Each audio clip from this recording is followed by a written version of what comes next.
இடம்பலம் hub நண்பர்களுக்கு வணக்கம். பொதுவாக இந்த வீடியோவில் நம்ம இன்டர்வியூ எடுக்கிறோம் அப்படின்னா, சில விஷயங்களை வந்து பல அரிய தகவல்களை வேர்ல்டு பாலிடிக்ஸ் உலகளாவிய தகவல்களை வந்து நண்பர் சுரேந்தர் வந்து நம்மக்கிட்ட பகிர்ந்துப்பார். நாங்களும் எல்லாத்தையும் தெரிஞ்ச மாதிரியே நம்ம காட்டிப்போம். அதே மாதிரி இன்னைக்கு நம்ம பேச போகிற விஷயத்துலையும் அவர் நம்ம கிட்ட சில தகவல்களை பகிர்ந்து போகிறாரு. அதே மாதிரி நாங்கள் தெரிஞ்ச மாதிரியே காட்டிக்க போகிறோம். அவ்வளோதான்.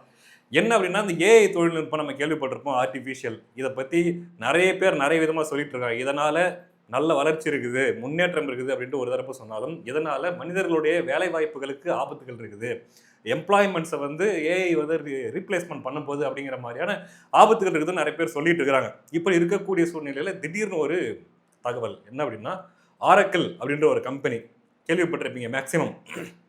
அந்த கம்பெனியில் வேலை செய்யக்கூடிய எம்ப்ளாயிஸ்க்கு ஒரே நாளில் மெயில் வந்துருக்கு, லே ஆஃப் மெயில். அதாவது நீங்கள்லாம் வேலையை விட்டு போக போகிறீங்க அப்படிங்கிற மாதிரி 30,000 பேருக்கு டக்குன்னு பேக் டு பேக் வந்துக்கிட்டே இருக்குது. இந்தியாவில் மட்டுமே பார்த்தீங்கன்னா 12,000 பேருக்கு அந்த மெயில் வந்துருக்குது. எல்லாருக்கும் ஒரே ஷாக்கு, என்னடா நடக்குது, 30,000 பேருக்கு வேலை இல்லையா அப்படின்ற மாதிரியான ஒரு ஷாக். அது என்ன காரணம், அவ்வளோ பெரிய கம்பெனிக்கு பின்புலத்தில் ஏன் இப்படி ஒரு சம்பவம் நடக்கணும் அப்படிங்கிறத பற்றி நம்முடைய நண்பர் சுரேந்தர் கிட்ட நம்ம கேட்போம். வணக்கம் சுரேந்தர். வணக்கம். சொல்லுங்க, என்ன நடக்குது? ஒன்றும் இல்லை, இது லார்ஜஸ்ட் ஏஐ ட்ரிவன் லே ஆஃப்னு பேசிக்கிறாங்க. இது முன்னாடி நீங்க எல்லாமே சொல்லிட்டீங்க, ஏஐ வந்து எப்படி ரீப்ளேஸ் பண்ணுதுன்னு. இது என்ன அதிர்ச்சினா, நீங்க சொன்ன மாதிரி குளோபலி 30,000 பேருக்கு மார்னிங் 6 o'clock மெயில் நிறைய பேர் ரிசீவ் பண்ணியிருக்கிறதெல்லாம் போஸ்ட் பண்ணியிருக்காங்க. இந்த மாதிரி லே ஆஃப் மெயில் வந்திருக்கு உங்களுக்கு. அதுல பர்டிகுலரா நம்ம ஏன் இதை பத்தி பேசுறோம்னா, இந்தியாவில் மட்டும் 12,000 பேருக்கு இந்த லே ஆஃப் மெயில் வந்திருக்கு. இது எதனால இருக்கலாம் அப்படின்னு பாத்தீங்கன்னா, ஆரக்கிள் வந்து ஒரு சாஃப்ட்வேர் இந்த மாதிரி கிளவுட்ல ஒரு பின்தங்கிய கம்பெனி தான். அதுக்கு முன்னாடி நிறைய கம்பெனி இருக்கு, மைக்ரோசாஃப்ட், அமேசான், அந்த மாதிரி நிறைய இருக்கு. அது என்னென்ன நான் அப்படி ஒன்று படிக்கேன். AWS அப்படின்னு சொல்லிட்டு அமேசான் வச்சிருக்காங்க. இன்னொன்று வந்து பாத்தீங்கன்னா அஸ்யூர் அப்படின்னு மைக்ரோசாஃப்ட்ல ஒன்று இருக்கு. GCP அப்படின்னு கூகுள்ல இருக்கு. ஆரக்கிளோட அந்த பிராண்ட் பேர் வந்து ஆரக்கிள் கிளவுட் இன்ஃப்ராஸ்ட்ரக்சர். இவங்களும் தங்கியிருக்காங்க.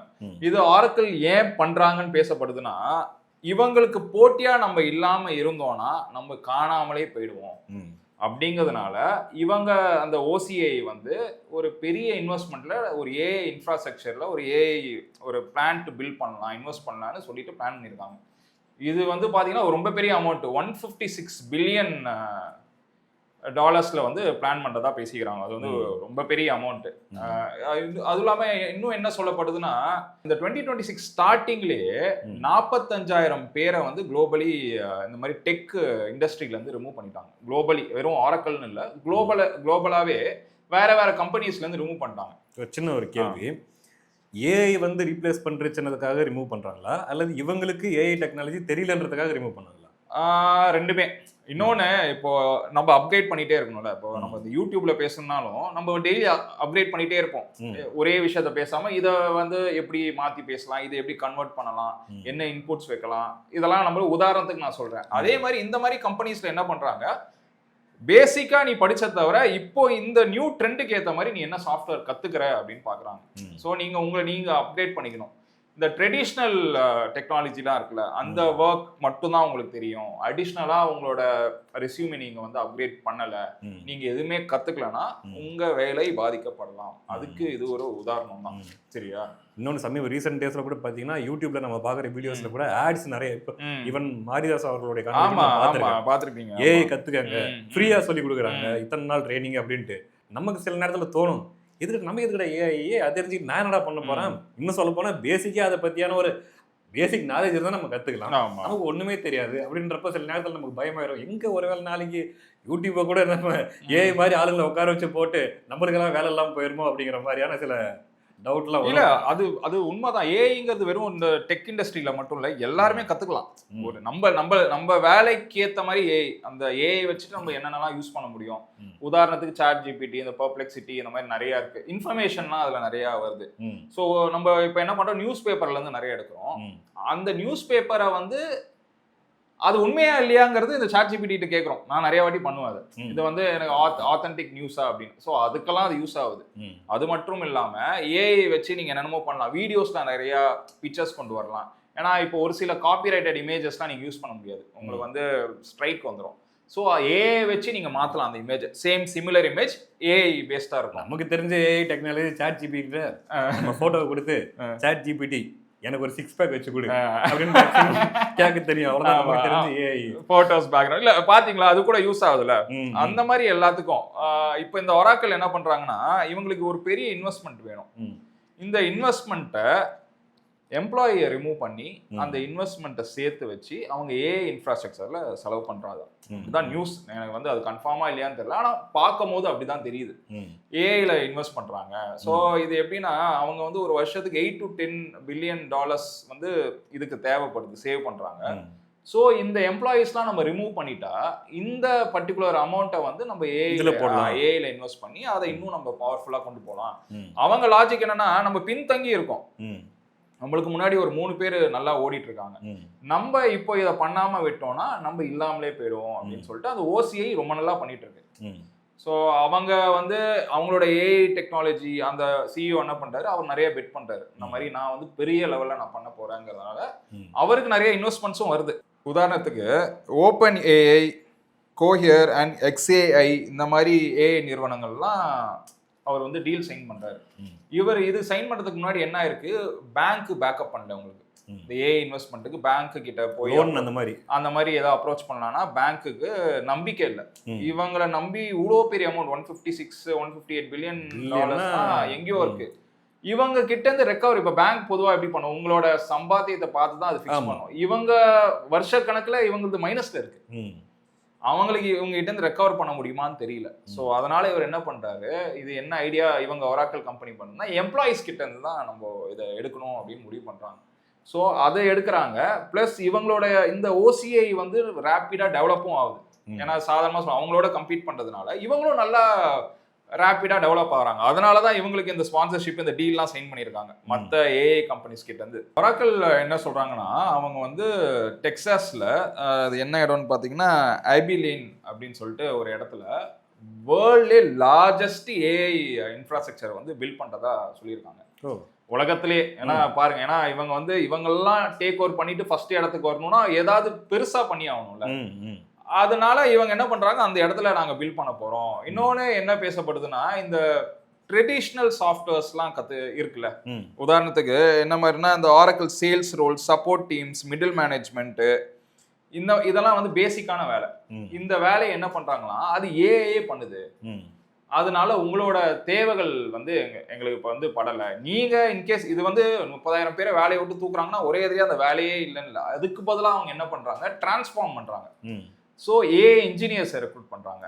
அந்த மாதிரி ஏஐ சம்மந்தப்பட்ட ஏஐ இன்ஜினியர்ஸை ரெக்ரூட் பண்றாங்க. அதுக்கப்புறம் டேட்டா சென்டர் டெக்னீஷியன்ஸை வந்து ரெக்ரூட் பண்றாங்க. கிளவுட் ஆர்கிடெக்ட்ஸ் அந்த மாதிரி ஆட்களை ரெக்ரூட் பண்றாங்க. போனவங்களுக்கு வேலை இல்லை, அவ்வளவுதான். அவங்கள ஏதாவது புதுசா கத்துக்கணும், அப்டேட் பண்ணிட்டு தான் அவங்க அப்டேட் பண்ணணும். அப்டேட் பண்ணி நீங்க பாருங்க, இப்ப வேலையில இருக்கும் போதே சில பேர் என்ன பண்ணுவாங்க, அதே வேலையை கண்டினியூஸா பண்ணிட்டு இருப்பாங்க. எந்த ஒரு அப்கிரேடும் இருக்காது. நான் நிறைய பேர் பார்த்திருக்கேன். அவங்க என்னன்னா அந்த ஆபீஸை சுத்தி தான் உலகம் இருக்கும். ஒரே சிஸ்டம் ஒர்க்னா அதை கத்திருப்பாங்க, ரிப்பீட்டட் ஒர்க் வேற வேற இடத்துல போடுவாங்க. உங்களுக்கு கார்ப்பரேட் எப்படி ஃபங்க்ஷன் ஆகும் தெரியும், வேற வேற ஜோன்ஸ் பொதுவா எல்லாமே அப்படிதாங்க, மேக்ஸிமம் ஒர்க் அப்படிதாங்க இருக்குது. சோ இந்த இடத்துலனா இந்த இடத்துல பேசிக்ல இருந்து கத்துப்பீங்க, அந்த வேலையை பண்ணிட்டு இருப்பீங்க. இன்னொரு டீம்ல போட்டாங்கன்னா அந்த வேலையை கத்துப்பீங்க, பண்ணிட்டே இருப்பீங்க. ஆனா அவங்க படிப்பு சம்பந்தப்பட்ட அப்கிரேட் எதுவுமே பண்ணிக்க மாட்டாங்க. ஸோ இது என்ன சொல்ல வராங்கன்னா, இந்த டெக் கம்பெனிஸ்லாம் நீ அப்கிரேட் ஆகு, நீ நிறைய கத்துக்கோ, நீ வந்து இந்த ஏஐ உலகத்துல உன்னால என்ன அடிஷ்னலா எங்களுக்கு வந்து சர்வ் பண்ண முடியுங்கிறது பாக்குறாங்க. அதனாலதான் இந்த ரிமூவ் பண்றாங்களா வேர்ல்டு வைடு, இது இன்னும் அதிகமாகும் ஃபியூச்சர்ல. இன்னும் என்னன்னா, இப்போ ஈரான்லயும் ஒரு பிரச்சனை போயிட்டு இருக்கு. இந்த மாதிரி மிட் ஈஸ்ட்லாம் யூஎஸ் பேஸ்ட் கம்பெனிஸ் எல்லாமே நீங்க அங்கேருந்து போயிடுங்க, நீங்க அங்க இருக்காதீங்க, அங்கேருந்து 2 கிலோமீட்டர் ரேடியஸ்ல நீங்க இருக்காதீங்க, நாங்க எல்லாத்தையும் பாம்பு பண்ண போறோம்னு ஒரு நியூஸ் வேற வருது. யாரு ஈரான் பண்ண போதா? ஈரான் பண்ண போகுது. யூஎஸ் கம்பெனிலாம் அங்க மிட் ஈஸ்ட்ல இருக்கிற அந்த கம்பெனிஸ் எல்லாம் ஈரான் வந்து குண்டு வீச போறதாவும் மிசைல் லான்ச் பண்ண போறதாவும் பேசப்படுது. இதுவும் ஒரு பக்கத்துல பிரச்சனை.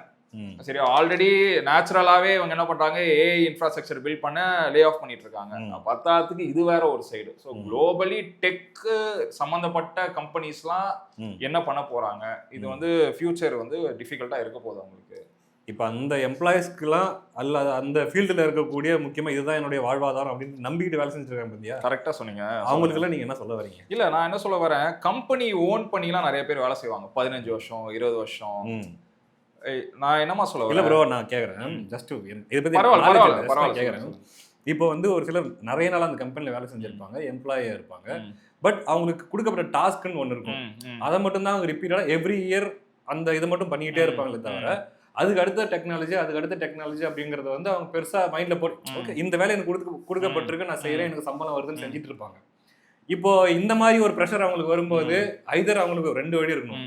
ஒன்னு வேலை இல்லாம வெளியே போகணும், அல்லது நீ எஃபர்ட் போட்டு ஒரு ஸ்டூடெண்ட் மாதிரி நீ புதுசா எல்லாத்தையும் கத்துக்கிட்டு தான் நீங்க சர்வை பண்ண முடியும், சஸ்டைன் பண்ண முடியுங்கிற மாதிரி சிச்சுவேஷன் தான் வந்துட்டு இருக்குன்னு சொல்றீங்களா? அப்படிதான் இருக்கு.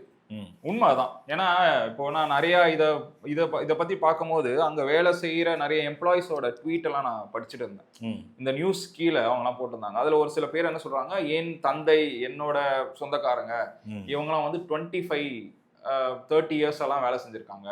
கம்பெனி வந்து அவங்களோட ஓன் ஃபேமிலியா நினைச்சுலாம் வேலை செஞ்சிருக்காங்க. நான் என்ன சொல்ல வரேன்னா, இது என்னோட தனிப்பட்ட கருத்து. பொதுவாகவே கம்பெனி சொல்றது எல்லாமே we are family. நான் என்ன சொல்ல வரேன், எந்த எம்என்சியும் உங்களுக்கு லாயலா இருக்காது. அது என்னோட தனிப்பட்ட கருத்து. நான் என்ன திட்டலாம், தப்பாவும் நினைச்சுக்கலாம்.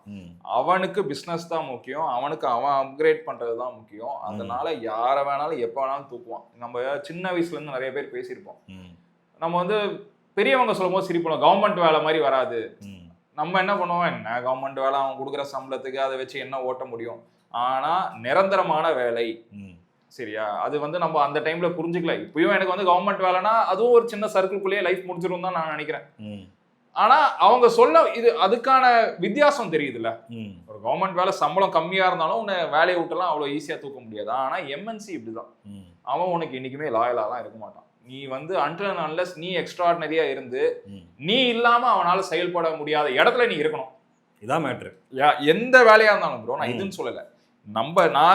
நானா இருக்கட்டும், நீங்களா இருக்கட்டும், எந்த ஒரு வேலையை செஞ்சாலும் அந்த வேலை நம்ம இல்லாம நடக்க முடியாதுங்கிற இடத்துல இருக்கணும். சுருக்கமா சொல்லணும்னா, எனக்கு அந்த கம்பெனி தேவைப்படுது அப்படிங்கிற இடத்துல இல்லாம அந்த கம்பெனிக்கு நீ தேவைப்படுற அப்படிங்கிற இடத்துல உன்னை நீ வச்சுக்கணும். கண்டிப்பா இருக்கும், இல்லைன்னா சர்வை பண்ண முடியாது. ஆமா, எவ்ரி டே அதை நீங்க வந்து காமிச்சுக்கிட்டே இருக்கணும். அவனுக்கு நான் இருந்தாதான் உன்னால ஃபங்க்ஷன் பண்ண முடியும், சரியா? நீ வந்து என்ன சும்மாலாம் தூக்க முடியாது. என்ன தூக்குனா நீ அதுக்கான விளைவுகளை நீ வந்து ஃபேஸ் பண்ணணுங்கிற இடத்துல நம்ம இருந்தா எதுக்குமே பயப்பட தேவையில்லை.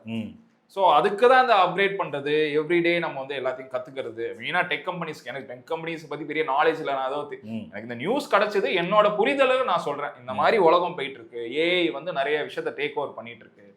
இது வந்து ஒரு சோஷியல் மெசேஜ் மாதிரி. ஆரக்கிள் வந்து என்ன இவ்வளோ பெரிய பிளாட்ஃபார்ம் பில்ட் பண்றதுக்காக அவன் எப்படி எம்ப்ளாயிஸ் கிட்ட இருந்தே காசை வந்து மிச்சம் பண்ணி ஏஐல இன்வெஸ்ட் பண்றாங்கிறது தான் இந்த வீடியோல நான். அவனுக்கு லாபம் வரணும், அவன் முன்னாடி போனா அவனெல்லாம் அப்படி தட்டி விடுறது தயங்க மாட்டான். ஏன்னா அவனுக்கு முன்னாடி எல்லாம் போயிட்டாங்க, எல்லாம் பெரிய பெரிய கம்பெனிஸும் அவனுக்கு முன்னாடி போயிடுச்சு. அவன் ஆல்மோஸ்ட் பின்னாடி தான் இருக்கான். ஆனா அவனோட ஆம்பிஷன் as a MNC-யா பாருங்க, இவங்க எல்லாரையும் டேக் ஓவர் மேல பண்ணணும்னா நான் எக்ஸ்ட்ராடினரியா ஏதாவது பண்ணணும். புரிஞ்சுது.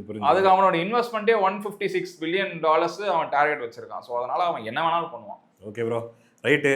உண்மையிலே இந்த பதிவு பல பேருக்கு பயமுறுத்தக்கூடியதா இருந்தாலுமே கூட கொஞ்சம் ஏக்காவட்டியா பரவாயில்ல பார்த்துக்கலாம்டா அப்படின்ட்டு இருக்கக்கூடிய பல பேருக்கு நம்ம விழிச்சுக்கக்கூடிய நேரம் இது, இன்னும் கொஞ்சம் நம்ம அப்டேட் ஆகிக்க வேண்டிய டைம் இருக்குது அப்படின்ட்டு யோசிக்கக்கூடிய ஒரு விழிப்புணர்வு முக்கியமான ஒரு விஷயத்த நீங்க ஷேர் பண்ணிருக்கீங்க. உண்மையாவே இது மூலமா பல பேர் பயனடைஞ்சிருந்தாங்க அப்படின்னா இந்த காணொலி மூலமா நமக்கு ஒரு ரொம்ப சந்தோஷம். கண்டிப்பா. Thank you bro.